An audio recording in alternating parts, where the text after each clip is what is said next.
The wind didn't just howl, it screamed. It was a raw, wounded sound, the voice of a Wyoming winter that had come too early and with too much fury. Inside his small cabin, Jackson Harlow listened. He wasn't just listening to the storm, he was listening to the silence that had been his only companion for 3 long years. The old pendulum clock on the mantelpiece cut through the quiet, its steady tick-tock a mechanical heartbeat in a home where no other heartbeat but his own. He sat at the rough-hewn wooden table, his calloused fingers tracing the worn gold band on his left hand. A habit he couldn't break, a ghost he couldn't exorcise. "Sarah," he whispered, his breath a white cloud in the chilly air. "Another winter." The cabin offered no reply. It never did. The only answer was the groan of the logs settling in the hearth and the shriek of the wind against the shutters. Jackson was 40, but the lines etched around his eyes told a story of a much older man. They were the lines of a war scout who'd seen too much, a husband who'd lost everything, a man who had chosen the crushing loneliness of the Wind River Range as his penance. He rose, his tall frame casting a long, dancing shadow, and moved to feed the dying fire. The flames leaped up, greedy for the fresh pine, and for a moment the cabin felt a little less empty. He stood by the single window, watching the snow come down, not in flakes, but in a solid, blinding curtain of white. It was a bad storm, a killer storm, the kind that trapped men and buried cattle, the kind that had taken Sarah. His gaze drifted to the small trunk at the foot of his bed, her things, untouched for 3 years. On top of it lay her Bible, its leather cover softened by the touch of her hands. He crossed the room, the floorboards groaning under his weight, and picked it up. He wasn't a man of faith, not anymore, but he was a man of ritual. Every night he read a page. Every night he touched the words she had underlined, the notes she had written in her delicate script.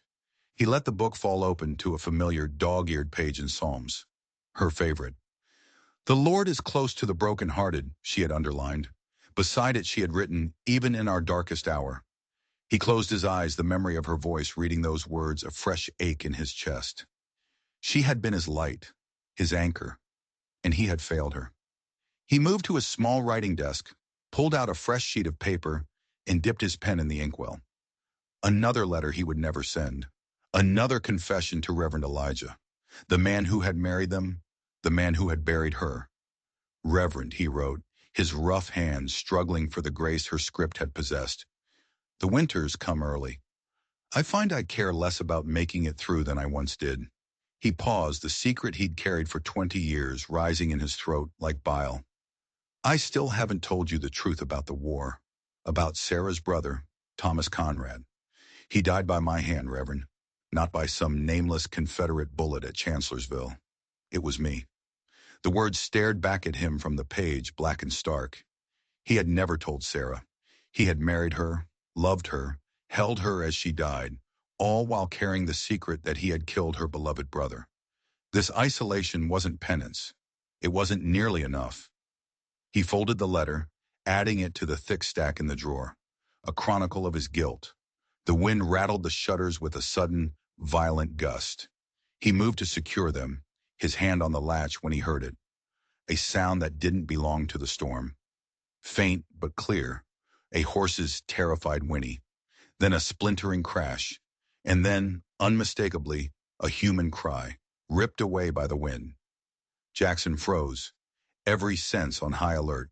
He listened again, straining against the storm's fury. There it was, a scream for help. He didn't think twice. He didn't weigh the risks. Someone was out there in the jaws of the blizzard. Someone was about to die.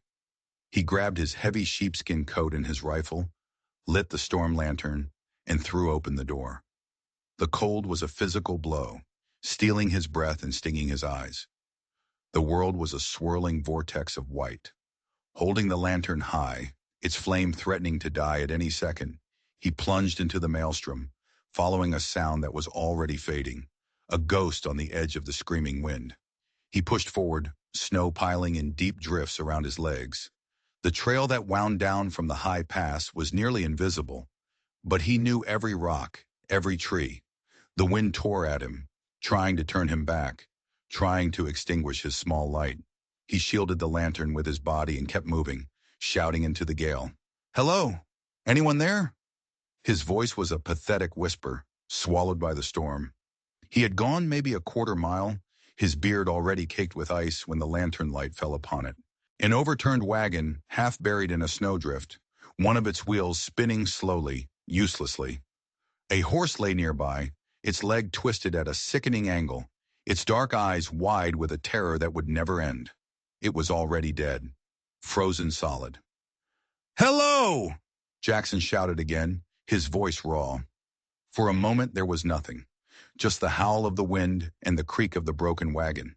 He thought he must have imagined it, that the desperate cry was just a trick of the storm, a phantom born of his own loneliness. He was about to turn back.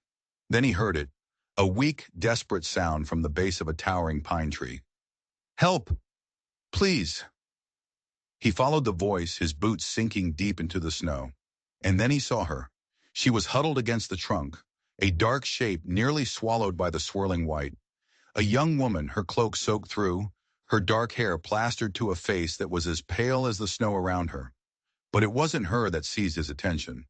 It was the small, bundled object she clutched to her chest with a fierceness that defied the cold. "Can you walk?" he shouted, his words barely audible over the wind. She looked up at him, her eyes wide with a terrifying mix of fear and desperate hope. She tried to push herself up, to rise but collapsed with a sharp cry of pain. "My ankle!" she gasped, her teeth chattering. "I think it's broken." Jackson knelt beside her, setting the lantern down in the snow. The light illuminated her face. She was young, younger than he'd first thought, with features that might have been beautiful if they weren't contorted by pain and cold. "I need to get you to my cabin. It's not far." Her eyes darted from his face to the rifle in his hand, and her grip on the bundle tightened. "No," she protested weakly. "Don't touch me. Stay back." "Ma'am," Jackson said, his voice firm but steady, "you'll freeze to death if you stay out here. You and—" He nodded toward the bundle. She was protecting it like a she-wolf protecting her cub. For a second she hesitated, a silent battle raging in her eyes. Then with a slow, agonizing movement, she loosened her grip just enough for him to see. Inside the layers of damp, freezing blankets was a tiny, still face. The face of a newborn baby, its skin a worrying shade of blue. "My son," she whispered, her voice cracking. "Please, save him." That was all it took. The sight of that child, so fragile against the storm's fury, shattered the walls Jackson had built around his heart. He set his rifle down against the tree. Without a word, he unwrapped his own thick, dry coat and draped it around her shivering shoulders. Then, with a gentleness that belied his rough exterior, he lifted them both into his arms. Mother and child. She was terrifyingly light, as if she were made of nothing more than bone and desperation. "Hold the lantern," he instructed. Her trembling hand managed to grasp it, while her other arm never loosened its protective circle around the infant. The walk back was a battle. Every step was a fight against the wind, against the deepening snow, against the dead weight of two lives in his arms. The woman had fallen silent, her head lolling against his shoulder, her consciousness fading. Only her fierce grip on her child remained.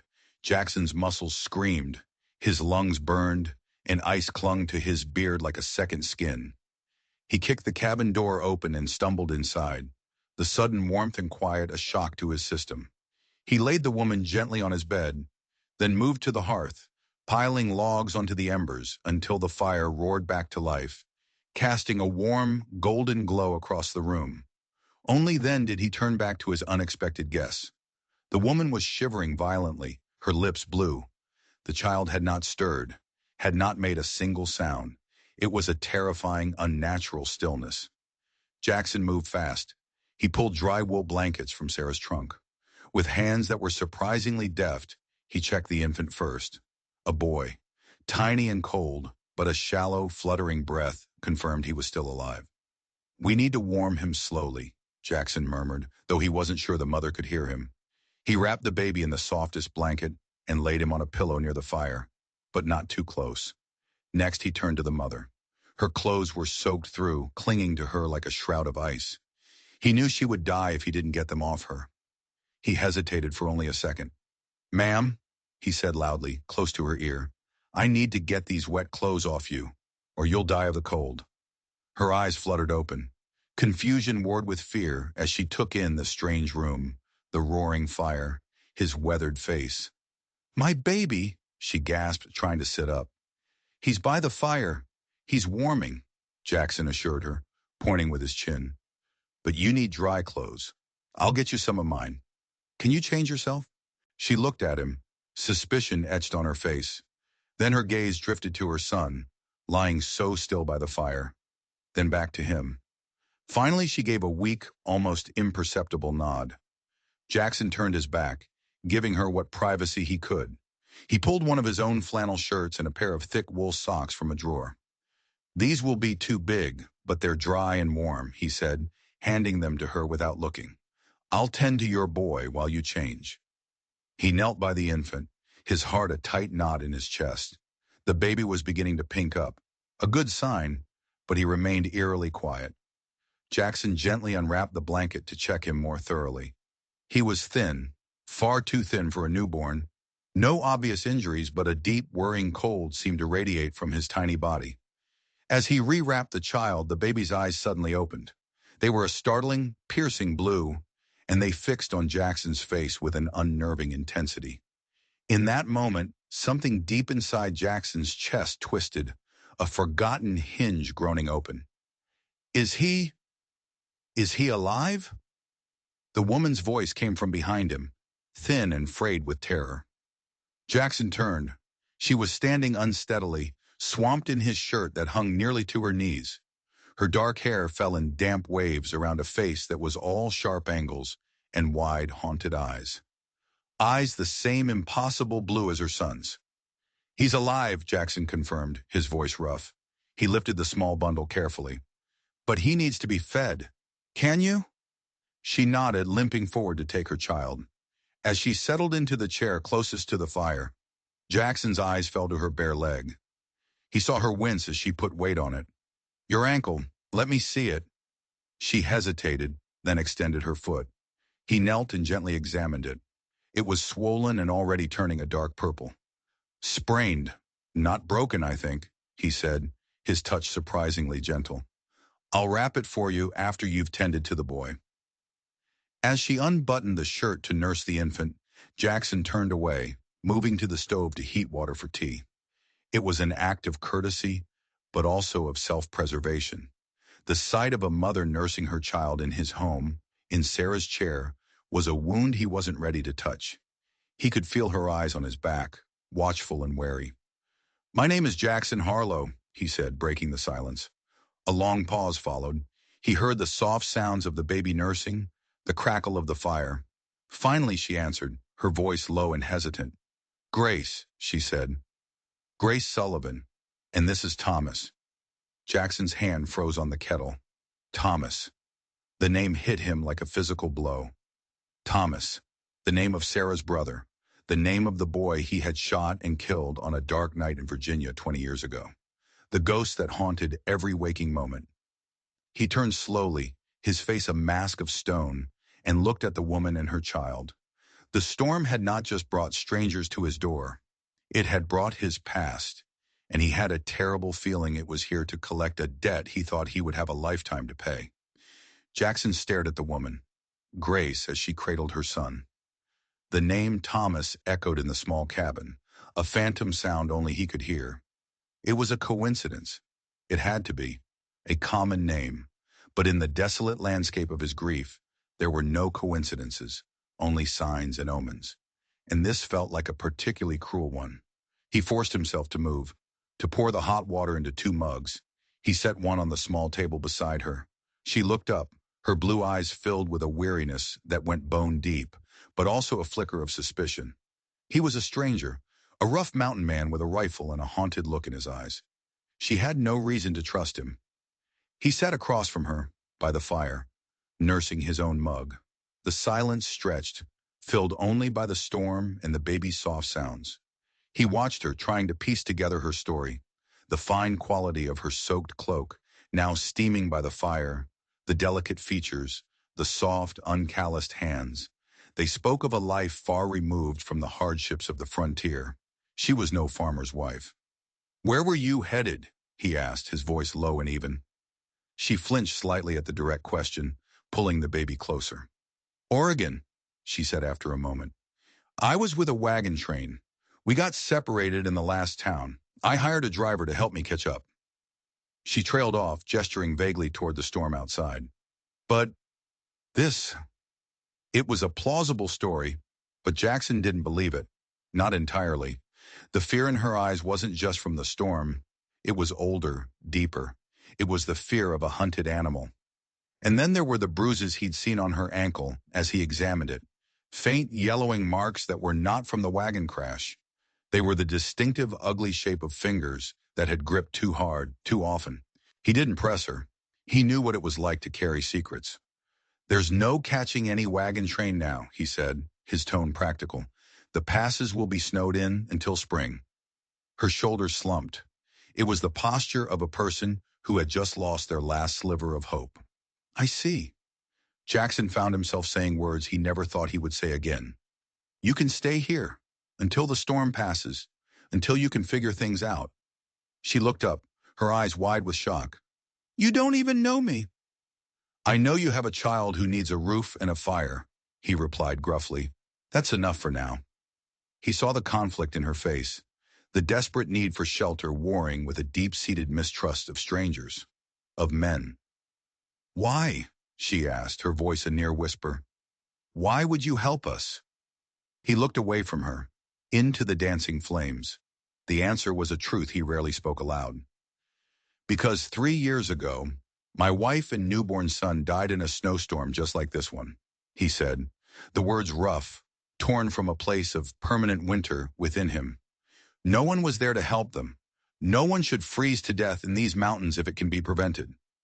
The confession hung in the air, raw and exposed.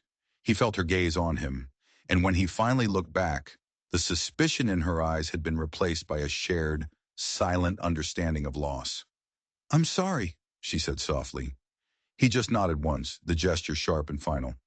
"Get some rest. You can take the bed." "No, I couldn't," she began to protest. "You have a child to care for. You need your strength." He cut her off. "I'll sleep by the fire." He didn't wait for an argument, turning away to arrange his bedroll on the floor. A clear dismissal. Later, after she and the baby were settled in his bed, the cabin fell quiet again. Jackson lay on his makeshift pallet, staring into the dying embers of the fire. Sleep was a distant shore. With every gust of wind, he heard the echo of Sarah's last, whispered words. With every flicker of the firelight, he saw the face of the child. Thomas. He must have drifted off because he was jolted awake by a sound. Not the wind, but a soft, terrified whimper. He sat up silently. It was coming from the bed. Grace was caught in a nightmare, twisting in the blankets, her arms flailing. As he watched, debating whether to wake her, she threw one arm out from under the covers. The sleeve of his large shirt rode up past her elbow. In the dim red glow of the embers, he saw them. A constellation of bruises, old and new, littered the pale skin of her forearm, yellows, greens, and a horrifying deep purple mark near her wrist. But it wasn't the colors that made his breath catch in his throat. It was the shape. The newest, darkest bruise was in the shape of a letter, an ornate, stylized S, as if it had been made by a signet ring, pressed into her flesh with brutal force. Suddenly her eyes flew open. She gasped, disoriented, and then saw him standing over her. Fear, stark and absolute, flashed across her face. She yanked her arm back under the blanket, her movement frantic. "You were dreaming," he said quietly, his voice a low rumble. He stepped back, giving her space. "The baby's fine." "I'm sorry," she said, her voice tight, pulling herself into a sitting position. "I didn't mean to wake you." He didn't mention the bruise. He knew from experience that women with marks like that didn't talk about them. Not until they were ready, not until they felt safe. And this woman was 1,000 miles from feeling safe. He moved to the fire, adding a log. "Storm's letting up," he said, his back to her. "Should be clear by morning." "What then?" she asked, her voice so quiet he almost didn't hear it. What then, indeed? He was harboring a fugitive. Not from the law, perhaps, but from something far more dangerous. Someone who branded their property with the letter S. Sullivan, she had said her name was. Grace Sullivan. The pieces began to click into place with terrifying certainty. He turned to face her, his expression grim in the flickering firelight. That depends, he said slowly. It depends on who you're really running from, Mrs. Sullivan. Her face went pale, a mask of pure terror. She knew that he knew. She opened her mouth to speak, to deny it, but no words came out. There, in the heart of a Wyoming blizzard, in a lonely cabin with a man she just met, Grace Sullivan's carefully constructed world of lies had just been blown apart, and the real storm was only just beginning. Grace stared at him, her eyes wide and trapped. The lie she had told him, the one about a wagon train and a hired driver, crumbled to dust between them. He could see it in the way she clutched the blanket to her chest, a useless shield against the truth. I don't know what you mean, she whispered, but the words were hollow, weightless. Jackson didn't move from his spot by the fire. He didn't press her, didn't raise his voice. He just watched her, his gaze steady and unrelenting. I saw the mark on your arm, he said, his voice quiet but carrying the weight of a death sentence. The letter S. For Sullivan, I presume. A choked sob escaped her lips. She looked away, toward the sleeping infant, her only anchor in a world that was tilting on its axis. The fight went out of her, replaced by a devastating, soul-crushing despair. He'll find me, she breathed, the words laced with a terror so profound it made the hair on Jackson's arms stand up. He'll find us, and he'll kill me, and he'll take my son. Jackson's jaw tightened. He knew that kind of fear. He'd seen it in the eyes of men facing a firing squad. He'd felt it himself, on a dark road, holding his dying wife. Who is he? He asked, though he was beginning to suspect the answer was far worse than a simple, abusive husband. Powerful men had signet rings. Powerful men had the resources to hunt a woman and child across a continent. She took a shuddering breath, the story spilling out of her in a torrent of whispered, frantic words. My husband, Senator Edward Sullivan. The name landed in the quiet cabin with the force of a thunderclap. A United States Senator. Jackson had left the world of politics and power behind him after the war, but even in his isolation, he knew the name. Edward Sullivan was a giant, a man who shaped laws and commanded armies, a man whose picture was in newspapers from New York to California, and his wife was huddled in Jackson's bed, wearing his shirt with a branded mark on her arm. He's a monster, she continued, her voice gaining a desperate strength. The man the world sees, the charming politician, the devoted husband. It's a lie, a performance, behind closed doors. She shuddered, unable to finish the sentence. The bruises told the rest of the story. His first wife, she died, a fall down the stairs. Everyone said it was a tragic accident, but the servants whispered. They said he pushed her. Jackson felt a cold fury rise within him. It was an old, familiar feeling, the same rage he'd felt seeing a corrupt officer beat a young recruit, the same rage that had fueled him through 4 years of brutal warfare. It was the rage of a man who could not stomach injustice, especially against the helpless. And Thomas? He asked, the name tasting like ash in his mouth. Is he the senator's son? She shook her head, a single tear tracing a path down her pale cheek. No, she said softly. Thomas is why I ran. When I found out I was pregnant, I knew I couldn't stay. Edward made it clear he wanted no children, no heirs to complicate his legacy. She looked down at the sleeping baby with an expression of fierce, absolute love. Thomas's father was someone else, a good man, a man I should have married. Edward would have killed us both if he knew. So she ran, with nothing but the clothes on her back, a few pieces of jewelry, and a child her powerful husband would see as the ultimate betrayal. She had fled into the wilderness, hoping to disappear, only to be caught by the storm and delivered, by a cruel twist of fate, to his doorstep. The driver you hired, Jackson said, the pieces fitting together. He wasn't just a driver. Grace nodded, her face grim. He recognized me. I saw it in his eyes in the last town. He saw the reward posters Edward has papered the country with. He was leading me into a trap, not to the wagon train. He was taking me somewhere to hand me over. The storm. The storm saved me. Jackson looked from her to the sleeping baby and back again. He had stumbled into a war he wanted no part of. A war against a man with unlimited power and no conscience. A man who would not stop until he had his property back. Hiding her here was no longer an act of charity. It was an act of rebellion. It was a death sentence if they were discovered. He could tell her to leave. At first light, he could point her toward the nearest town and wash his hands of it all. It was the smart thing to do, the safe thing to do. It was the thing a man who wanted to be left alone would do. But as he looked at her, at the raw courage shining through her terror, at the innocent child sleeping peacefully, unaware of the wolves howling for him, he knew he couldn't. He saw Sarah's face, heard her last breath. I should have gotten her to town sooner, he had told himself 1,000 times. I should have protected her. He had failed his family once. He would not do it again.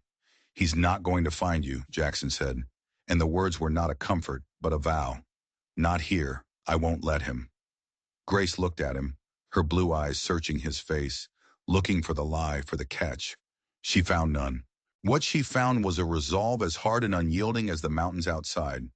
For the first time in months, a flicker of something other than fear entered her eyes. It was a fragile, hesitant thing, but it was there. It was hope. You'll be safe here, he continued, his mind already working, planning. The passes are closed. No one comes up this mountain in winter. Except, he trailed off, thinking of the one person who did. Reverend Elijah. For now, he said, you rest. We'll face the rest tomorrow. As dawn broke, painting the snow-covered landscape in shades of gray and rose, an uneasy truce had settled over the cabin. Grace, exhausted by her confession and the ordeal, had fallen into a deep, dreamless sleep. Jackson had not slept at all. He had sat by the fire, his rifle across his lap, watching the shadows and listening. Every gust of wind sounded like hoofbeats. Every creak of the cabin walls sounded like a boot on the porch. He was a soldier again, a scout behind enemy lines. Only this time, the territory was his own home, and the person he was protecting was a senator's wife with a secret that could get them all killed. The days that followed fell into a strange, tense routine. Jackson tended his cattle, fixed fences, and chopped wood, his eyes constantly scanning the horizon. Grace, recovering her strength, took over the cooking and cleaning. She moved about the small cabin with a quiet efficiency, her initial fear of him slowly giving way to a cautious trust. She rarely spoke of her husband, but his presence was a constant, unspoken shadow between them. They were two strangers bound by a shared secret, orbiting each other in the forced intimacy of the small cabin. Jackson found himself watching her when she wasn't looking. He watched the way her hands trembled slightly when she poured coffee, the way she would startle at any sudden noise, the fierce, protective way she held Thomas. He saw not just a victim, but a survivor. There was a core of steel beneath her delicate exterior. One evening, about a week after her arrival, she found him at his desk, staring at the stack of unsent letters to Reverend Elijah. You write to him often, she said softly from behind him. Jackson didn't turn. I never send them, he admitted. They're confessions of a kind. For the sin of surviving? She asked, her perception startling him. He finally turned to look at her. She stood bathed in the warm light of the fire, Thomas asleep in her arms. Among other things, he said. He saw a flicker of understanding in her eyes, and for the first time, he felt the urge to tell her, to give voice to the guilt that had kept him in this prison of his own making. The name Thomas, he began, his voice rough. It was my wife's brother's name. Grace went very still. The one who died in the war. Jackson nodded, the confession he had written so many times finally passing his lips. I was the one who killed him, Grace, at Chancellorsville. It was a night skirmish, chaotic. I didn't recognize him until it was too late. I let Sarah believe he died a hero, killed by a random enemy bullet. I never told her I was the man who pulled the trigger. He expected her to recoil, to look at him with horror or disgust. Instead, she simply listened, her blue eyes filled with a deep, sorrowful empathy. When he was finished, the ugly secret finally laid bare. she said only one thing. Some secrets we keep to protect the ones we love, she said softly. And some we keep because the truth is too heavy for one person to bear alone. In that moment, the wall between them didn't just crack, it fell. He was no longer just her protector, and she was no longer just a woman he had rescued. They were two broken people, finding a strange sort of solace in the ruins of each other's lives. The fragile peace was shattered 2 days later. Jackson was splitting wood in the clearing when he heard it, the unmistakable jingle of a harness and the squeak of saddle leather. He dropped the axe and grabbed his rifle, melting back into the tree line. A lone rider was making his way slowly up the snow-covered trail. It was Reverend Elijah. Jackson felt a rush of relief, followed immediately by a surge of dread. The old minister was his friend, but he was also a connection to the outside world, a world that was hunting for the woman in his cabin. He stepped out from the trees as the Reverend approached. "Jackson," Elijah called out, his weathered face creased with concern. "I was worried. When you didn't come down for supplies, I thought I'd better check on you before the next storm sets in." "All's well, Reverend," Jackson said, his tone noncommittal. Elijah dismounted, his keen eyes taking in Jackson's tense posture, the rifle held too casually in his hand. The old man's gaze drifted toward the cabin, where a thin curl of smoke rose from the chimney. "Are you alone, son?" Jackson hesitated for a fraction of a second too long. "Have some trouble with a loose fence up north. Just got back." The lie was thin, and they both knew it. Elijah's eyes, filled with a gentle wisdom, seemed to look right through him. "The Lord's work often leads us to unexpected places, Jackson. Sometimes he sends us trials. Sometimes he sends us travelers." Before Jackson could respond, the cabin door opened. Grace stood there, framed in the doorway, Thomas in her arms. She had heard their voices and had come to investigate, her face pale with alarm. Reverend Elijah froze. His eyes widened, not just with surprise, but with a dawning, horrified recognition. He looked from Grace's face to Jackson's and then back again. "Good Lord," the Reverend whispered, his hand going to his chest. "I know you." He wasn't speaking to Jackson. He was speaking to Grace. "Your picture. It was in Harper's Weekly last spring. The society pages. The senator's wedding." Grace's face crumpled. The blood drained from her cheeks and she stumbled back a step, clutching Thomas as if the old minister were an executioner. Jackson moved to stand between them, his rifle now held at the ready. "Reverend," he said, his voice a low warning. But Elijah wasn't looking at the rifle. He was looking at Grace with an expression of profound pity. "My dear child," he said, his voice trembling, "what have you gotten yourself into?" He then reached into his saddlebag and pulled out a folded piece of paper. He held it out, his hands shaking. It was a wanted poster. But it wasn't for a missing person. The bold letters at the top read, $5,000 reward. And below them, a sketch of Grace's face. The words beneath were a dagger to the heart. Wanted for the kidnapping of an infant child. Thomas Sullivan, and the theft of valuable jewels. Considered armed and dangerous. Jackson stared at the poster, the world narrowing to the vicious lies printed on that page. He had thought he was hiding a victim, but in the eyes of the world, in the eyes of the law, he was harboring a kidnapper, a felon, and the hunter, Senator Edward Sullivan, wasn't just coming for his wife. He was coming for a criminal, with the full righteous fury of the United States government behind him. The wanted poster felt like a death warrant in Jackson's hand. The sketch was a cruel caricature of Grace, making her look hard, desperate. The words were a masterpiece of manipulation, painting Sullivan as the grieving father and her as a deranged, dangerous criminal. "He's twisted everything," Grace whispered, her voice shaking. She had retreated back into the cabin, but her eyes were fixed on the poster, on the public execution of her character. Reverend Elijah looked from the poster to Jackson, his face etched with a terrible gravity. "Jackson, what is going on here? The whole country is looking for this woman." "The poster is a lie," Jackson said, his voice a low growl. He met the old minister's gaze, his own eyes burning with a cold fire. "Her husband is a monster. He branded her like cattle, Reverend. He would have killed her and the boy." He told Elijah everything Grace had confessed. The abuse, The other man, the flight for her life. The old minister listened, his expression shifting from shock to horror, and finally to a deep, righteous anger.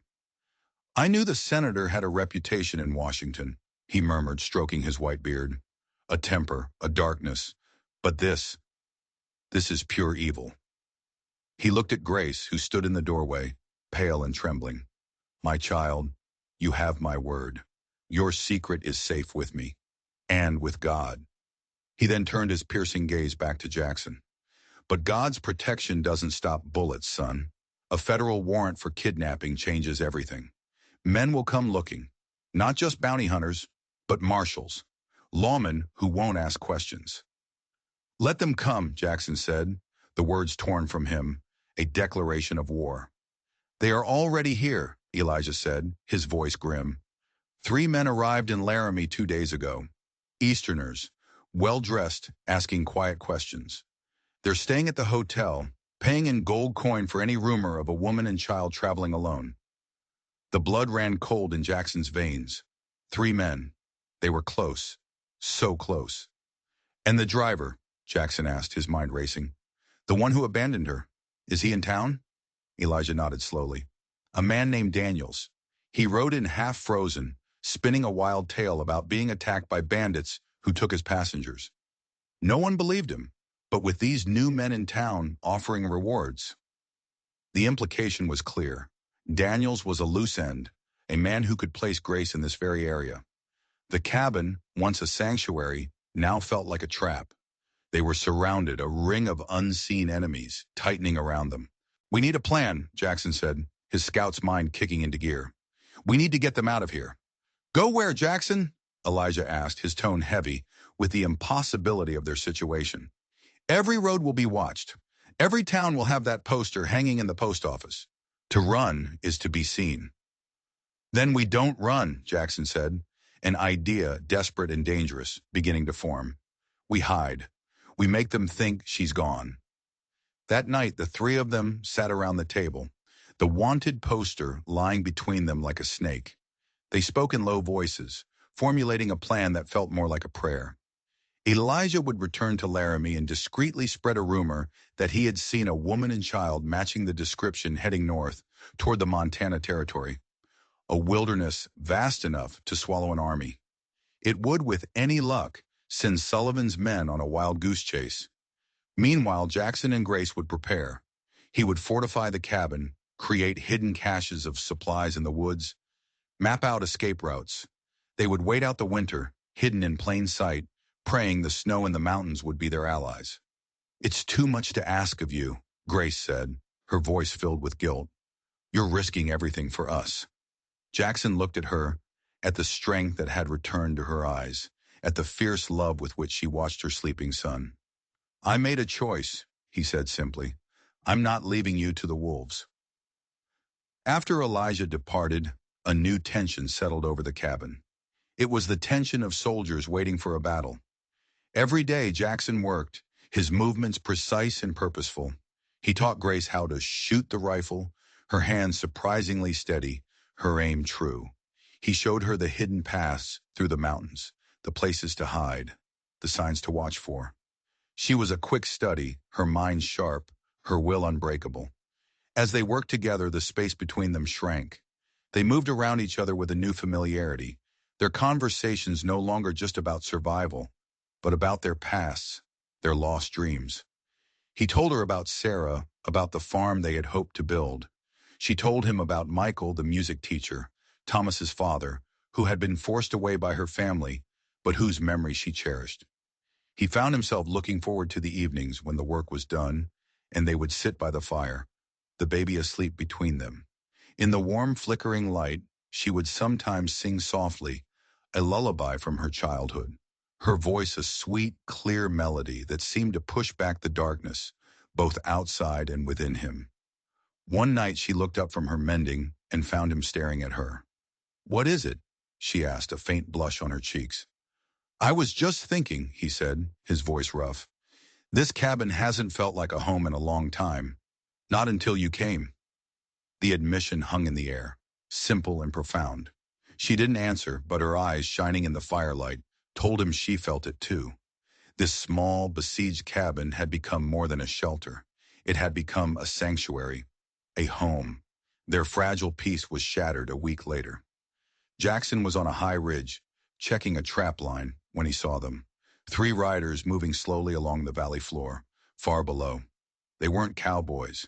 They were dressed in dark, expensive coats, their postures stiff and military. They were scanning the mountains, methodical and patient. They were hunting. He raced back to the cabin, his heart pounding a frantic rhythm against his ribs.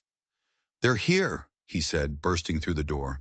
3 riders, in the valley. Grace's face went white. She immediately scooped up Thomas, her movements swift and practiced. "What do we do?"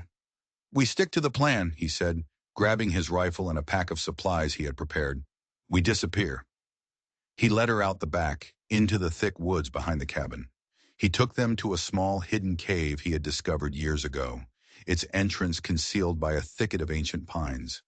It was cold and damp, but it was safe. From a high ledge near the entrance, they could look down on the cabin without being seen. They waited. The hours crawled by, each one an agony of suspense. The sun began to dip below the mountains, painting the snow in shades of orange and purple. Just as darkness began to fall, the 3 riders emerged from the trees and approached the cabin. They circled it first, cautious as wolves. Then the leader, a tall man with a cruel, thin mouth, dismounted and kicked the door in. The other 2 followed, their guns drawn. Jackson and Grace watched, helpless from their hiding place. They saw the men ransack the small cabin, overturning furniture, tearing open Sarah's trunk, their movements filled with a brutal, frustrated violence. They stayed for what felt like an eternity. Finally, they emerged, their search having turned up nothing. But the leader wasn't finished. He pulled a piece of charcoal from the hearth and wrote something in large, crude letters on the cabin's front door. Then they mounted their horses and rode off, disappearing back into the growing darkness. Jackson and Grace waited until they were sure the men were gone, until the silence of the mountain had reclaimed the valley. Then, under the light of a sliver of moon, they crept back to their violated home. The inside was a scene of total devastation. Everything they had built together, the small comforts, the sense of peace, had been destroyed. But it was the message on the door that made Grace cry out, a sound of pure anguish. The words were simple, a promise and a threat. "We know you're here. The senator sends his regards." But that wasn't the worst part. Below the words, the man had drawn a crude but unmistakable symbol. It was a brand, an ornate, stylized letter S. The same mark that was bruised into her arm. The same mark he now realized was on the wanted poster, subtly hidden in the border design. And in that moment, Jackson understood. This wasn't just a hunt. It was a reclamation. Sullivan wasn't just looking for his wife. He was coming to collect his property, and he had branded them all. The desecration of the cabin was a declaration of war. They had been seen, their sanctuary violated. The feeling of safety was gone, replaced by the cold, hard certainty that the enemy was closing in. "He's playing with us," Grace said, her voice trembling with a mixture of fear and fury as she stared at the ransacked room. "He wants us to know he can reach us anywhere, that there's no place to hide." "He made a mistake," Jackson said, his voice a low growl. He was surveying the damage, but his eyes were calculating, his mind shifting from defense to offense. He showed his hand. "Now we know who we're dealing with." "We're dealing with a monster who has an army of thugs at his disposal," she countered, sinking into a chair, her body language a portrait of defeat. "No," Jackson said, kneeling in front of her, forcing her to meet his gaze. "We're dealing with a bully, and bullies only have power when you're afraid." He saw the flicker of doubt in her eyes. "Grace, look at me. We are not beaten, not yet." His certainty was a lifeline. She clung to it, drawing strength from his iron will. "What do we do, Jackson?" "We fight back," he said. The words were simple, but they held the weight of a turning tide. "We can't just hide and wait for them to find us. We need to get ahead of them. We need leverage." What kind of leverage could we possibly have against a man like Edward Sullivan? "Every man has a weakness," Jackson said, his eyes distant, thinking back to his days as a scout, to the strategies of war. Men like Sullivan, their weakness is their reputation, their public image. It's all they have. We can't beat him with guns, but we might be able to beat him with the truth. A new plan began to form, more audacious and far more dangerous than the last. They couldn't stay on the mountain. They couldn't run blindly. They had to go on the attack. His first wife, Jackson said, the idea taking shape. You said the servants whispered that he pushed her. If we could find one of them, someone who would be willing to talk. They're terrified of him, Jackson, Grace said. He paid them all for their silence and scattered them across the country. But you know their names, he pressed. You know where they might have gone. Grace hesitated, her mind racing. There was one, she said slowly. Her name was Clara, my lady's maid. She saw everything. After the accident, Edward sent her away to live with a sister in Denver, I think. He thought a quiet life in a new city would keep her silent. Denver. It was a long shot, a needle in a haystack, but it was something. It was a direction, a purpose. And there's more, Grace said, a new light dawning in her eyes. Edward kept meticulous records, ledgers, diaries, not about his crimes but about his finances, his bribes, his corrupt dealings. He's obsessed with power, and that was his true ledger. He kept them in a hidden safe in his study in our Washington home. Jackson stared at her. Grace, that's on the other side of the country. I know, she said, her voice steady, but if I could get to them, if I could prove what kind of man he is, not just to me, but to the country, his power would crumble. The impeccable reputation would be destroyed. The sheer audacity of it was breathtaking. To go from hiding in a cave in Wyoming to infiltrating a senator's home in Washington, D.C., it was madness, it was suicide, and it was the only thing that made sense. We can't do it alone, Jackson said, his mind already mapping the impossibly long journey, the countless dangers. We need help. We need Elijah. The next day, under the cover of a fresh snowfall, Jackson rode for Laramie. He didn't go to the town itself, but to a prearranged meeting spot in the hills outside the church. He told Elijah of the ransacked cabin, of Sullivan's message, of their new desperate plan. The old minister listened, his face growing graver with every word. This is a fool's errand, Jackson, he said when Jackson had finished. You're walking into the lion's den. It's the only way, Jackson insisted. We can't run forever. Elijah looked at him, at the fierce determination in his eyes, and he saw a man transformed. This was not the broken, grieving hermit he had known for 3 years. This was a man with a purpose, a fire in his soul. What do you need from me?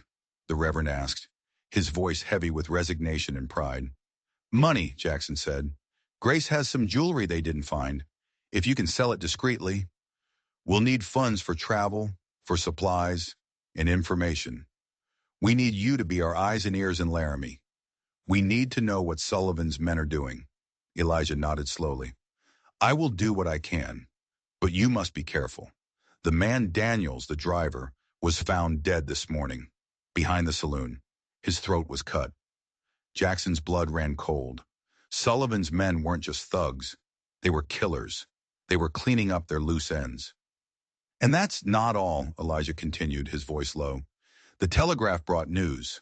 A federal marshal is on his way from Cheyenne. He's coming to Laramie with the warrant for Grace's arrest. He's expected in 2 days. 2 days, the clock was ticking. Their window of opportunity was closing with terrifying speed. Jackson rode back to the cabin with the news. The stakes had been raised to life and death. When he told Grace about the incoming marshal, she didn't panic. Instead, her resolve hardened. Then we have to leave, she said. Tonight.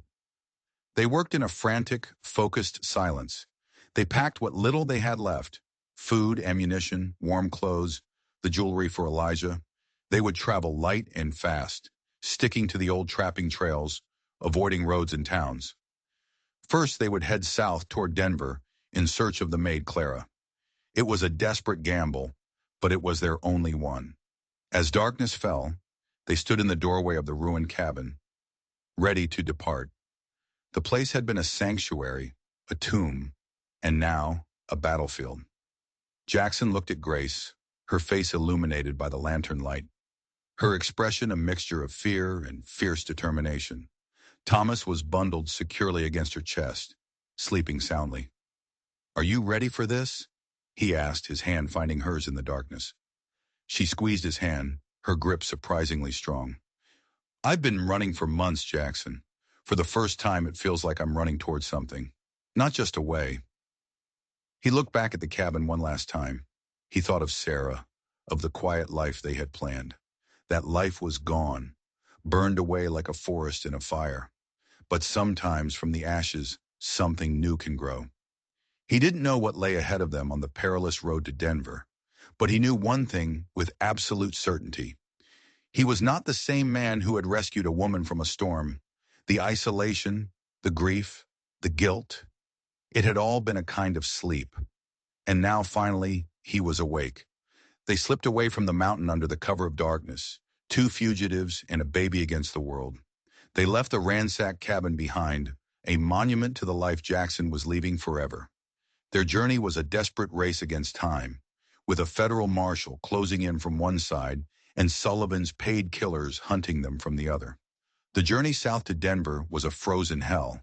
They traveled mostly at night, resting during the day in hidden shelters, abandoned line shacks, thick groves of aspen, shallow caves carved into the rock. The cold was a constant gnawing enemy. Jackson, using every ounce of his skill as a scout, navigated them through a labyrinth of forgotten trails, his senses on high alert for any sign of pursuit. Grace was tougher than he ever could have imagined. She never complained, never faltered. She cared for Thomas with a relentless devotion, keeping him warm and fed against impossible odds. In the quiet, stolen moments of rest, huddled together for warmth under a shared blanket, a deep bond forged between them, tempered by hardship and shared danger. Words became unnecessary. A look, a touch, a shared glance was enough. After 2 grueling weeks, they saw the distant lights of Denver. It was a sprawling, chaotic city, a stark contrast to the profound silence of the mountains. Here the danger was different. It wasn't the cold or the terrain. It was people. Eyes, questions. Jackson found them a room in a boarding house on the city's grimy outskirts, paying in cash and giving a false name. While Grace and Thomas remained hidden, he began the near impossible task of finding one woman named Clara in a city of thousands. He started in the places where servants gathered, the markets, the laundries, the back doors of the wealthy. For days he found nothing. Every lead was a dead end. Their money was dwindling, and the ever-present fear of discovery was a knot in his stomach. Meanwhile, back in Laramie, Reverend Elijah was playing a dangerous game. He sold Grace's jewelry through a trusted contact in Cheyenne, sending the money to a general delivery address in Denver that Jackson had given him. He fed Sullivan's men, who were growing increasingly frustrated, a steady diet of false leads, sending them on fruitless chases into the northern wilderness. But he knew it wouldn't last. The federal marshal had arrived in Laramie and was a patient, thorough man who was not so easily fooled. One afternoon, Jackson's luck finally changed. An old laundress, her hands raw from lye soap, recognized the name Clara. "Oh, the sad one," she said. "Came from back east a year ago. Works as a seamstress for Mrs. Albright, over on Capitol Hill." The next day, Jackson watched the Albright house. In the late afternoon, he saw her, a thin, nervous-looking woman with haunted eyes hurrying down the street, a sewing basket in her hand. He approached her carefully, his heart pounding. "Clara?" he said softly. She jumped, her eyes wide with fear. "Who are you?" "My name is Jackson. I'm a friend of Grace Sullivan." The name hit her like a physical blow. She went pale and tried to flee, but he gently blocked her path.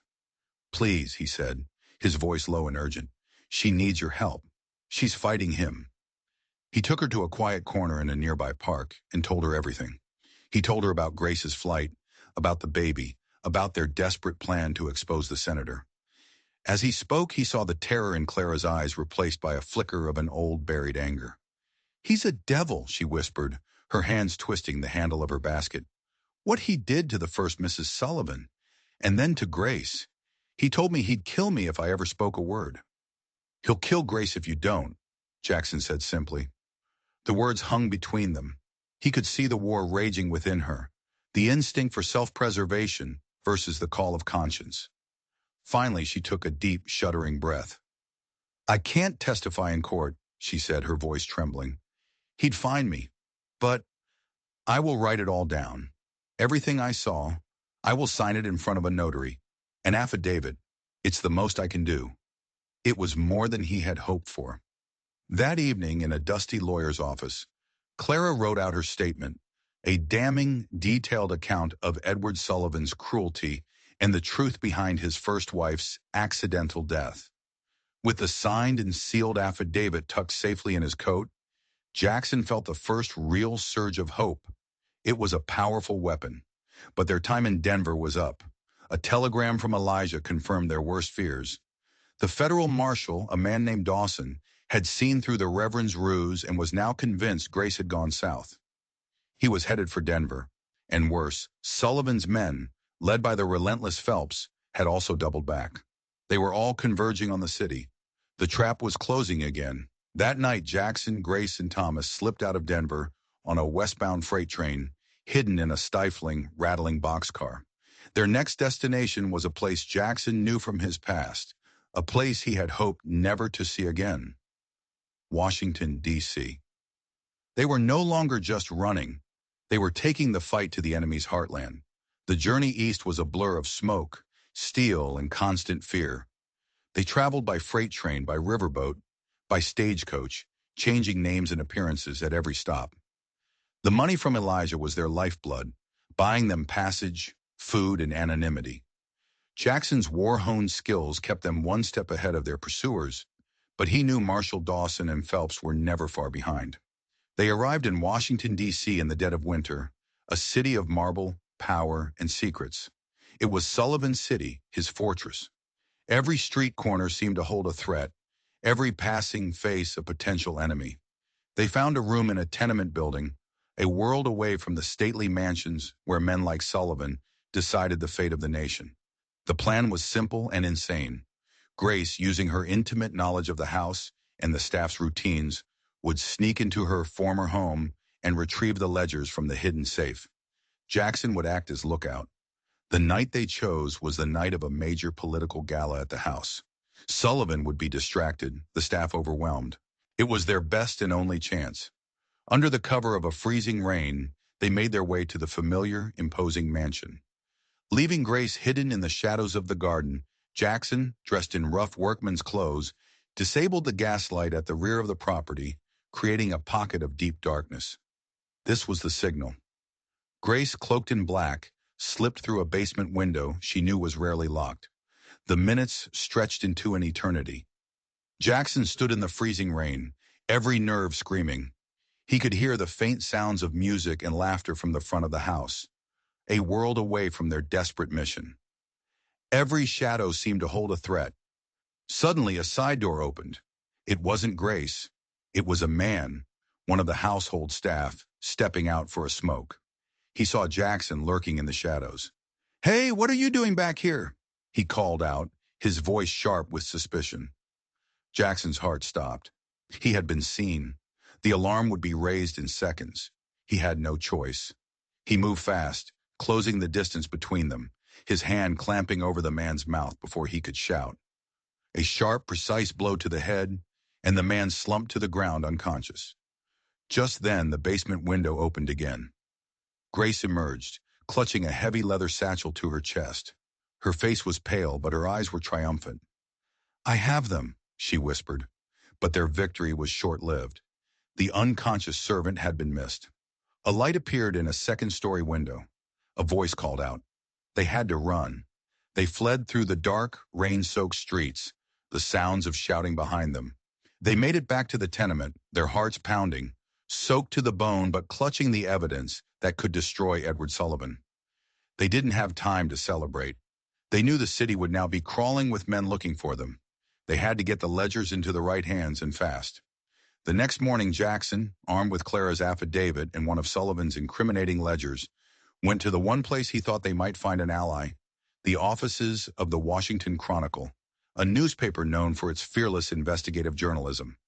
He asked for their most tenacious reporter, a man named Elias Vance. Vance was a cynical, ink-stained man who had seen it all. He listened to Jackson's incredible story with a skeptical frown.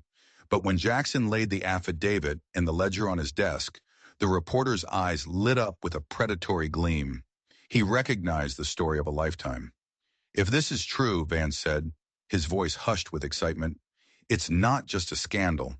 It will burn this city to the ground." While Jackson was at the newspaper, Grace made a decision. She knew Sullivan would be hunting them with a rabid fury. She couldn't risk him finding Thomas. Through a network of church charities that Reverend Elijah had given her, she found a Quaker family on a small farm in rural Maryland, known for their work with the Underground Railroad before the war. They were people who understood secrecy and risk. Leaving Thomas with them was the hardest thing she had ever done. She wept as she handed her son over to the care of the kind-faced Quaker woman. "I will come back for you," she promised her sleeping child.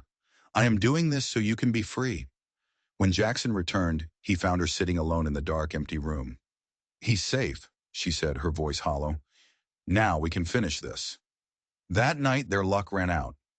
As they prepared to move to a new safe house, the door to their room crashed open.